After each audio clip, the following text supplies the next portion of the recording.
வணக்கம். என்ன செய்தி பார்க்க போகிறோன்னு கேட்டிங்கன்னா, திமுக கூட்டணி வரலாறு காணாத அளவுக்கு தோல்வி. ரங்கராஜ் பாண்டே அவர்கள் சொன்ன அந்த 3 விஷயம், இந்த விஷயங்களை தான் நம்ம விரிவாக பார்க்க போகிறோங்க.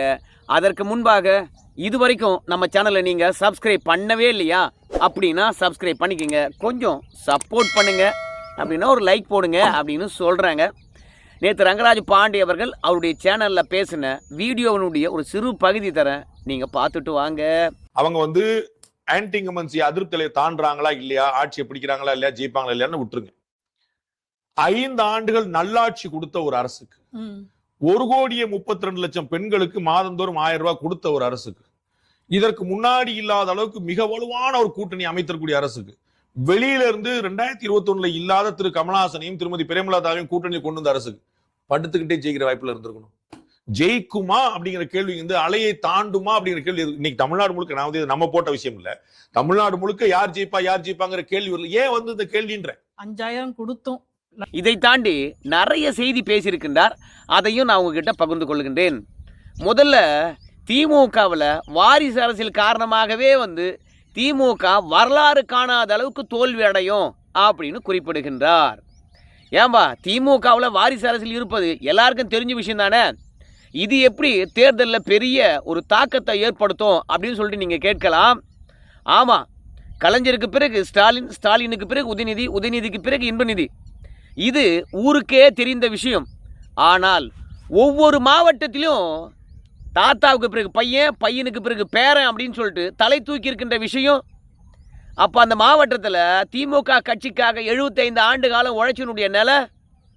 அதனால் திமுக கட்சியை பார்த்தீங்கன்னா ரிஃபார்ம் பண்ணியிருக்கணும், தவற விட்டுட்டாங்க.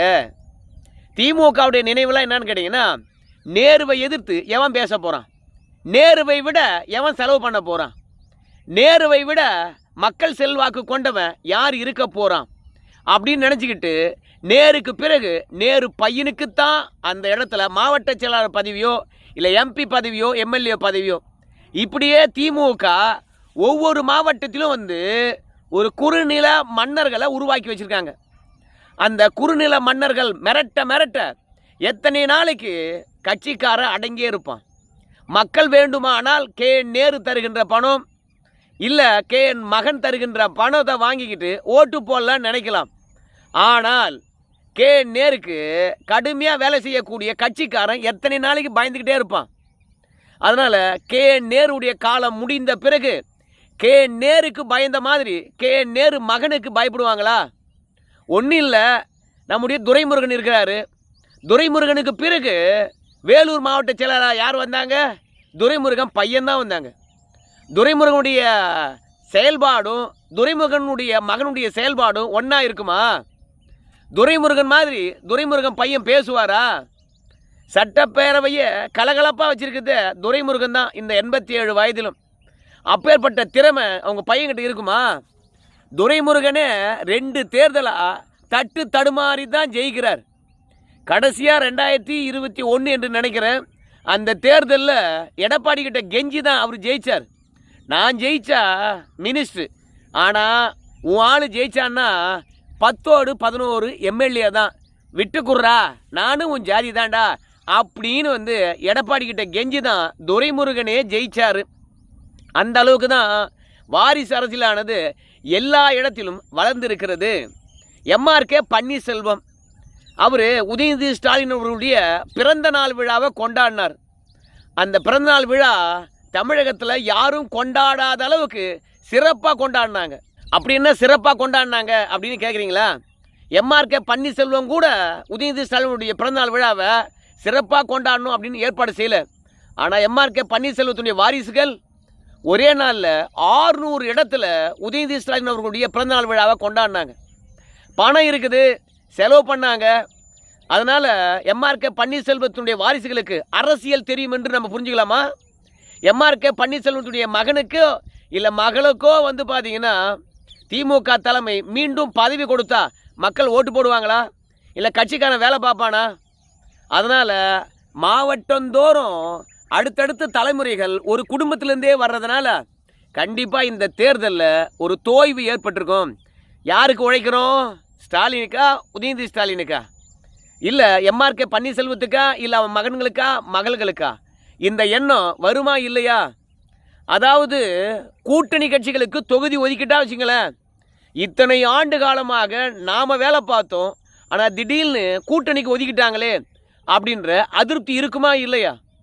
ஏண்டா போன முறை தான் எம்ஆர்கே பன்னீர்செல்வத்துக்கு கொடுத்தாங்கன்னா இந்த முறை பன்னீர்செல்வத்தினுடைய மகனுக்கா அப்படின்னு வந்து யோசிப்பாங்களே இல்லையா?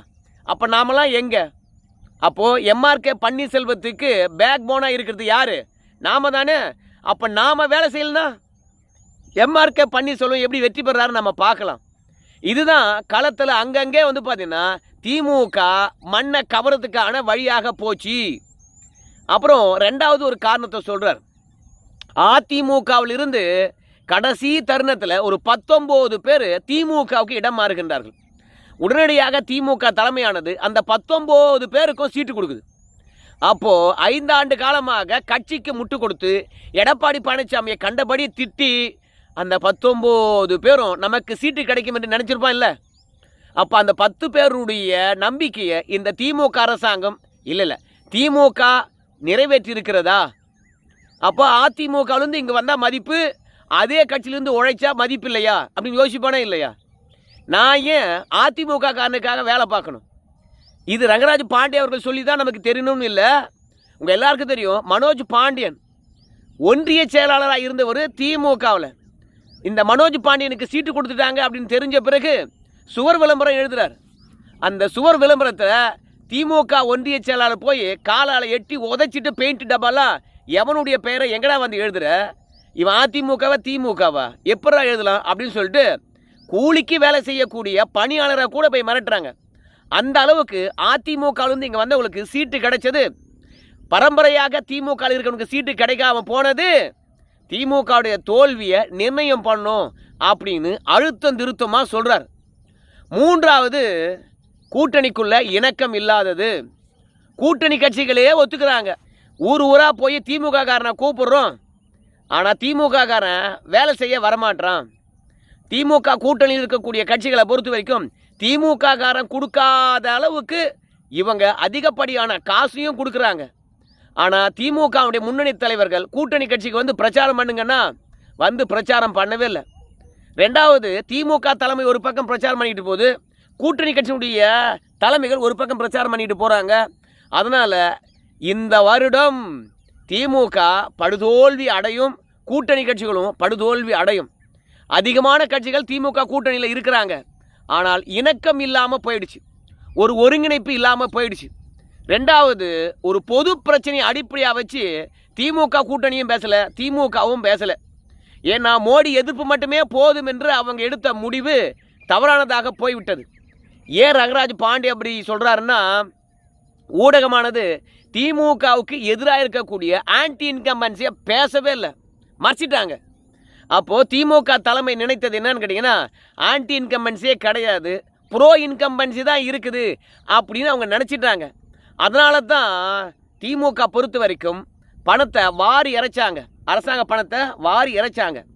5000 ரூபாய் கொடுத்த பிறகும் யார் வெற்றி பெறுவாங்க அப்படின்ற கேள்வி ஏன் எழுது? பொங்கல் பரிசாக எவ்வளோ பணம் கொடுத்தாங்க? கோடையினுடைய சிறப்பு நிதி எவ்வளோ கொடுத்தாங்க?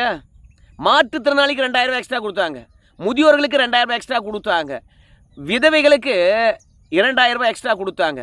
இப்படி பல பேருக்கும் வழக்கமாக வருகின்ற உதவித்தொகையை விட 2000 ரூபாய் கூடுதலாகவே கொடுத்தாங்க. ஆனால் அப்படி இருந்தும் திமுக ஏன் தோக்குதுன்னு இன்னைக்கு தேர்தல் கருத்து கணிப்புகள் வருது. யார் வெற்றி பெறுறாங்க அப்படின்ற எண்ணம் ஏன் வருது? ஏன்னா களத்தில் இருந்த ஆன்டி இன்கம்பன்சியை சுத்தமாக திமுக கணிக்க தவறிவிட்டது.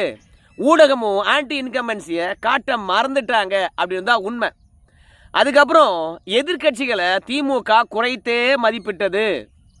திமுக பொறுத்த வரைக்கும் அதிமுகவுடைய பலம் என்ன என்பதை பற்றி தெரிந்து கொள்ளவே இல்லை. அதிமுகவுடைய பலம் தொண்டர்கள்கிட்ட இருக்குது, தலைவர்கள்கிட்ட கிடையாது. திமுகவுடைய பலம் தலைவர்கிட்ட இருக்குது. நேரு எவ்வளோ தொகுதிக்கு செலவு பண்ணுவார், ஏவா வேலு எவ்வளோ தொகுதிக்கு செலவு பண்ணுவார், எம்ஆர்கே பன்னீர்செல்வம் அவர்களை பொறுத்த வரைக்கும் மேற்கு பகுதியாக இருக்கக்கூடிய தருமபுரி, ஓசூர், பெண்ணாகரம் இது போன்ற இடங்களுக்கு எவ்வளோ செலவு பண்ணுவார். துரைமுருகன் எவ்வளோ செலவு பண்ணுவார், சேகர் பாபு சென்னை முழுவதும் எவ்வளோ செலவு பண்ணுவார். இப்படி தலைவர்களை நம்பியே இருந்த திமுகவுக்கு அதிமுகவிலிருந்து பெரும் தலைகள் நம்ம பக்கம் வந்துட்டாங்க. அப்படி இல்லை என்றால் தவேகா பக்கம் தாவிட்டாங்க. திமுகவுக்கு வேலை செய்யறதுக்கு தலைவர் இருக்கிற மாதிரி அதிமுகவுக்கு வேலை செய்வதற்கு தலைவர் இல்லை அப்படின்னு நினச்சிட்டாங்க. ஆனால் எப்போது எம்ஜிஆர் அதிமுக என்ற கழகம் கண்டாரோ அன்னிலிருந்து இன்னைக்கு வரைக்கும் தொண்டர்கள் மட்டும்தான் களத்தில் இறங்கி வேலை பார்த்துட்டு இருக்காங்க.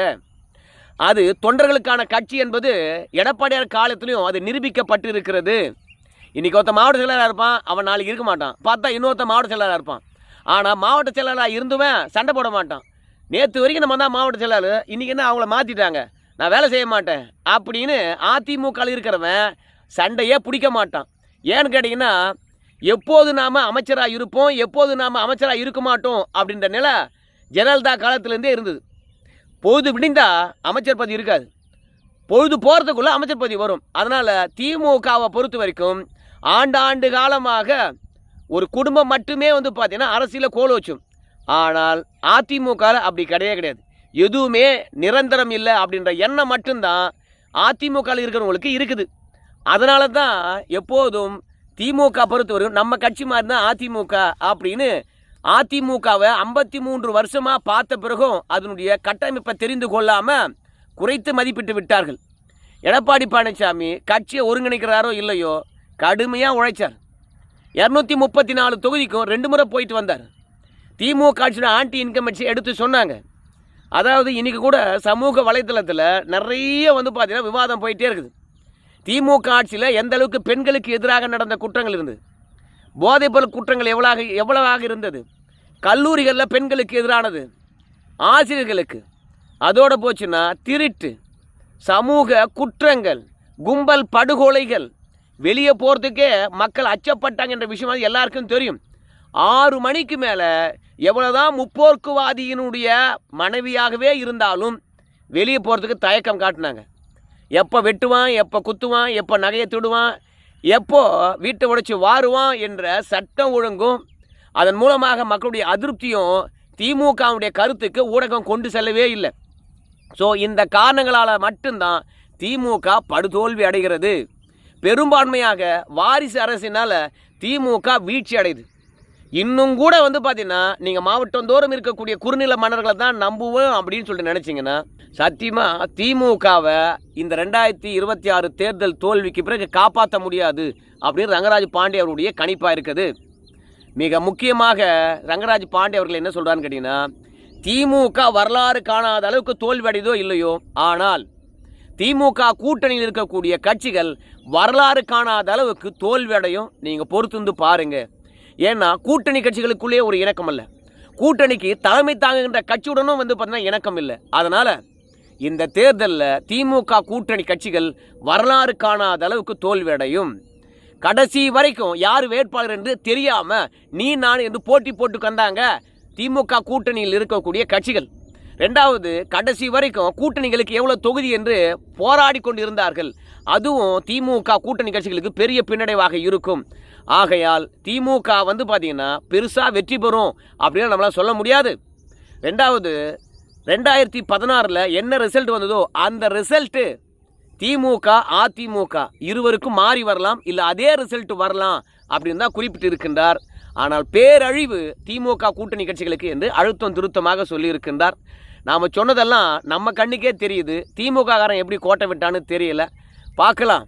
மக்களே ஊழல் மழமாக மாற்றிவிட்டு மக்களுக்கு போதுமான பணத்தை கொடுத்துட்டு நாம் வெற்றி பெற்றலாம் என்று நினைச்ச திமுகவுக்கு பல்வேறுபட்ட பிரச்சனைகள் உள்ளுக்குள்ளே இருந்திருக்குது. அதை கணிக்க தவறிட்டாங்க. அதனால தான் வரலாறு காணாத அளவுக்கு தோல்வியாம்.